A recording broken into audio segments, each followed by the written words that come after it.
ఈరోజు నిన్న రాత్రి ముఖ్యంగా చిత్తూరు మన అన్నమయ్య జిల్లాలో జరిగింది. చాలా బాధ కలిగిన తర్వాత ముగ్గురు చనిపోయారు. దీనికి ప్రత్యేకంగా ఇప్పుడే సమీక్ష నిర్వహించి వస్తున్నాను అధ్యక్ష. ఇది మీ ద్వారా ప్రజలందరికీ కూడా తెలియజేయాలనుకుంటుంది ఏంటంటే, కొన్ని ప్రత్యేకమైన ఈ దేవాలయాలు కానీ కొన్ని అటవీ దీని దాని కింద ఉన్నాయి అటవీ భూభాగంలో. నిన్న జరిగిన ఇన్సిడెంట్ అధ్యక్ష, అది రెగ్యులర్ రూట్ వాళ్ళు వాళ్ళేది అధ్యక్ష. ముఖ్యంగా ఫారెస్ట్ డిపార్ట్మెంట్ చెప్పింది ఏంటంటే, మీరు షార్ట్ కట్ కోసం ఎక్కడైతే ఏనుగులు ఉంటాయో అటు సైడ్ వెళ్ళారు అధ్యక్ష. ఆ వెళ్ళిన వ్యక్తి కూడా గతంలో అతని మీద రెడ్ స్టాండర్డ్స్ స్మగ్లింగ్ చేసే వ్యక్తి. అతను నాకు తెలిసి ఈ రూట్ అని చెప్పి దాదాపు 30 మందిని తీసుకెళ్ళండి అధ్యక్ష.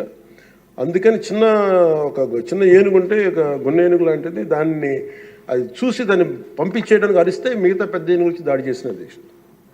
అందుకు ప్రత్యేకించి ఈ ఏనుగులు సంచరించే ప్రాంతాల నుండి ప్రజానీకానికి ప్రజలందరికీ కూడా మీ ద్వారా నేను తెలియజేస్తుంది, మీరు ప్రిస్క్రైబ్డ్ రూట్స్లోనే మీరు దయచేసి ఫారెస్ట్ ఎవరైతే నిర్దేశించిన రహదారిలోనే వెళ్ళండి మీరు అని చెప్పి మీరు దయచేసి మీ ఉద్దేశం తెలియజేస్తాం. లేదంటే అవి వాటి ఉంటున్న ఏరియాలోకి మన ప్రాంతాల్లోకి వెళ్ళి మనం ఆపదను కొని తెచ్చుకుంటామని మీకు తెలియజేస్తూ, వాళ్ళకి ప్రజలు కూడా దీన్ని తెలుసుకోవాలని మీ ద్వారా తెలియజేస్తాను అధ్యక్ష.